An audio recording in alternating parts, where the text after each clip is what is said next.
नमस्कार। BSc part second year के सभी विद्यार्थियों का फिजिकल की केमिस्ट्री की ई क्लास में स्वागत है।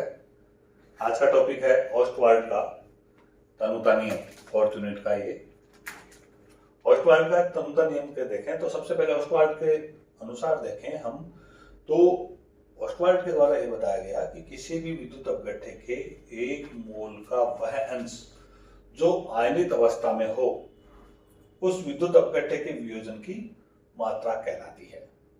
जितना भी विद्युत अपघट्य का आयनित अवस्था में अंश है वो उसकी वियोजन की मात्रा कहलाएगी। यदि कोई भी विद्युत अपघट्य है तो उसको देखें तो दुर्बल विद्युत अपघट्य के लिए ही ये ओस्टवाल्ड तनुता नियम दिया गया था। उसके अनुसार हम देखें तो सर्वप्रथम विद्युत अपघट्य के लिए देखें, ये HA एक विद्युत अपघट्य है जिनका आयनीकरण होगा और ये H प्लस तथा A माइनस में परिवर्तित हो जाएंगे। तो प्रारंभिक सांद्रता जो प्रोडक्ट है वो उसकी तो 0 होगी और रिएक्टेंट की 1 होगी। इक्विलिब्रियम कंडीशन में देखें तो जो प्रोडक्ट बन रहे हैं कैटायन और एनायन, उनकी जो सांद्रता है वो अल्फा है, तो रिएक्टेंट की क्या हो जाएगी 1 माइनस अल्फा। तो हम द्रव्य अनुपातिक क्रिया नियम के अनुसार देखें तो साम्य स्थिरांक क्या होगा, सांद्रता साम्य स्थिरांक Kc बराबर H plus A minus upon HA।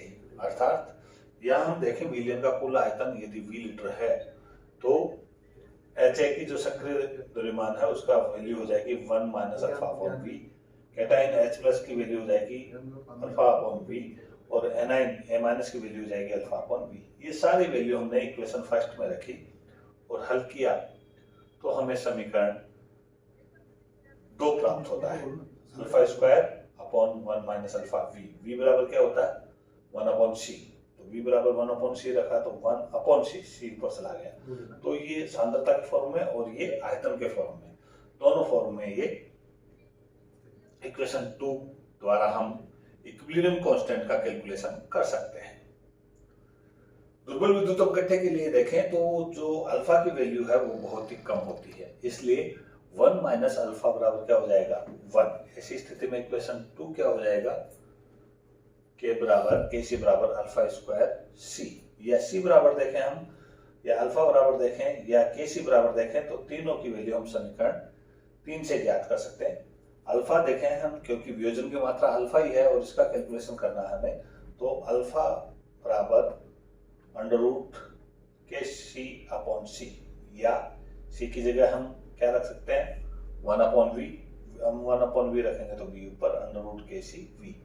Equation जो 4 है वही ओस्टवाल्ड तनुता समीकरण कहलाता है, जहां अल्फा आयनन का अंश है और K है वो कांस्टेंट है, आयनन कांस्टेंट या डिसोसिएशन कांस्टेंट। एक एग्जांपल लेते हैं जिसमें हमारा जो दुर्बल विद्युत अपघट्य है वो इस प्रकार का है AXBY। तो जब इसका आयनन होगा तो X मोल किसके बनेंगे A प्लस के और Y मोल किसके बनेंगे B प्लस के, और जो इसकी चार्जेज है वो एक दूसरे के विपरीत होंगी, अर्थात XA Y plus plus YB X minus होना चाहिए, ये माइनस। तो ऐसी स्थिति में देखें हम प्रारंभिक सांद्रता क्या होगी इसकी C00। ऐसी स्थिति में देखें इधर साम्य सांद्रता C 1 माइनस अल्फा, ये CX अल्फा CY अल्फा। अर्थात इस नियम के अनुसार देखें द्रव्य अनुपातिक क्रिया नियम के अनुसार तो वैल्यू रखें हम इसकी तो Kc बराबर क्या आ जाएगा CX अल्फा की घातांक X, यहाँ देखें CY अल्फा की घातांक Y और upon C into 1 minus alpha. अर्थात इसको खोलेंगे तो ये प्राप्त होगा और इसको पूरे को देखें तो इक्वेशन 7 प्राप्त होगी, अर्थात Kc बराबर क्या होता है C की घातांक कितनी है X plus Y minus V minus 1, ये ऊपर चले जाएगी तो माइनस 1। X की घात X है, Y की घात Y है और अल्फा की घात X plus Y upon 1 minus alpha. और हमें मालूम है दुर्बल विद्युत अपघट्य के लिए 1 माइनस अल्फा की वैल्यू क्या होगी लगभग 1 होगी, क्योंकि वियोजन की मात्रा क्या होगी बहुत ही नगण्य। ऐसी स्थिति में समीकरण 7 केस में बदल जाएगा समीकरण 8 के द्वारा। तो ये समीकरण 8 है वो ओस्टवाल्ड तनुता नियम की व्यापक समीकरण है, अर्थात कितने भी आयन हो, चार्जेज का मान कितना भी हो, मोल्स का मान कितना भी हो, इस समीकरण या इक्वेशन 8 के द्वारा हम किसी भी दुर्बल विद्युत अपघट्य के लिए साम्य स्थिरांक की कैलकुलेशन कर सकते हैं।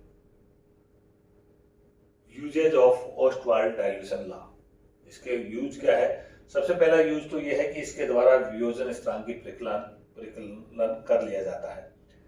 कोई भी दुर्बल विद्युत अपघट्य है, अगर उसकी हमें वियोजन की मात्रा ज्ञात है तो उसके लिए हम वियोजन स्थिरांक का परिकलन कर सकते हैं। जैसे हमें एक न्यूमेरिकल दिया गया है, यह है एसिटिक एसिड की डेसी नॉर्मल विलयन का 1.3% आयनन होता है। डेसी नॉर्मल विलयन है उसका, तो एसिटिक एसिड का आयनन स्थिरांक ज्ञात कीजिए। हमें मालूम है यहाँ A का मान बहुत ही कम होने के कारण 1 माइनस अल्फा बराबर क्या हो जाएगा? 1। ऐसी स्थिति में Ka फॉर एसिड, एसिड का वियोजन स्थिरांक बराबर क्या हो जाएगा? Alpha square C। अल्फा की वैल्यू क्या है? यदि आयनन अल्फा बराबर 1.3/100 या 0.013 और C क्या है? डेसिमल 0.1n, डेसिमल आ गया 0.1। ये वैल्यू हमने इक्वेशन इसमें रखी, तो यहाँ कैलकुलेशन किया तो इसकी जो आयनन स्थिरांक की वैल्यू आएगी वो आएगी 1.969 इंटू 10 की पावर -5। इस प्रकार हम आयनन स्थिरांक का परिकलन कर सकते हैं। दूसरा जो एप्लीकेशन है, इसका यूजेज है, वो है वियोजन की मात्रा का परिकलन। यदि कोई भी दुर्बल विद्युत अपघट्य है और उसके वियोजन स्थिरांक ज्ञात है हमें, तो वियोजन की मात्रा या प्रतिशत मात्रा ज्ञात की जा सकती है। कैसे? एक न्यूमेरिकल दिया गया है, 20 डिग्री सेंटीग्रेड पर दुर्बल क्षार के वियोजन स्थिरांक 1.8 इंटू 10 की पावर -5 है, तो इसके 0.1n विलियन में वियोजन प्रतिशत ज्ञात कीजिए। सबसे पहले क्या करेंगे हम? दुर्बल विद्युत अपघट्य के लिए ओस्टवाल्ड तनुता नियम के अनुसार वियोजन की मात्रा अल्फा बराबर क्या होता है? √kb/c। kb की वैल्यू ये दे रखी है और c की वैल्यू 0.1n है।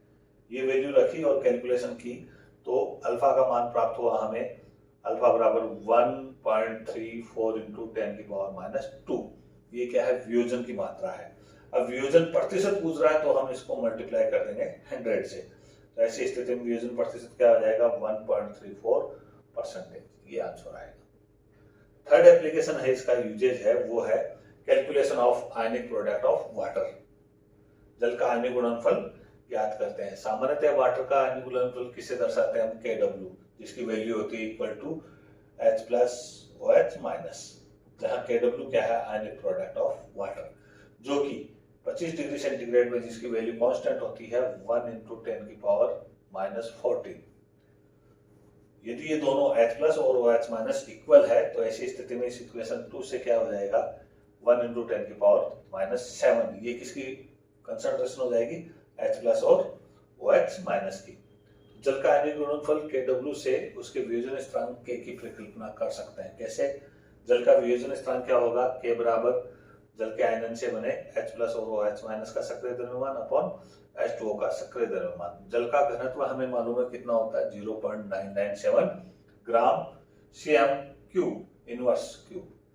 और जल का सक्रिय द्रव्यमान क्या होता है? इसका 1 लीटर जल की ग्राम में मात्रा अपॉन जल का आणविक द्रव्यमान। ग्राम में मात्रा कितनी आ गई? 997 अपॉन द्रव्यमान हमें मालूम है 18। इसको कैलकुलेशन किया तो प्राप्त हुआ हमें 55.4 मोल प्रति लीटर।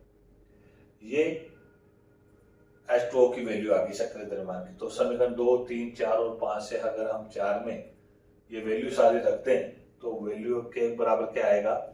1 इंटू 10 की पावर -7 इंटू 1 इंटू 10 की पावर -7 अपॉन 55.4। इसको कैलकुलेशन किया तो हमें प्राप्त हुआ 1.805 इंटू 10 की पावर -16। ये इसका वियोजन स्थिरांक है, किसका? जल का।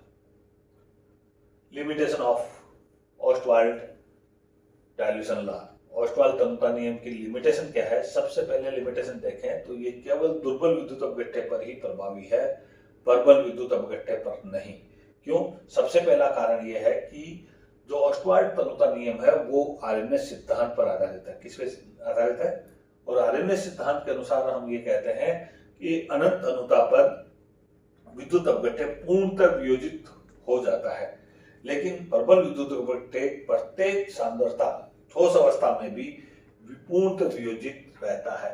अतः ये दोनों कंट्रोवर्सी होने के कारण दुर्बल विद्युत अपघट्य के लिए ही ओस्टवाल तनुता नियम प्रभावी है, प्रबल विद्युत अपघट्य के लिए नहीं।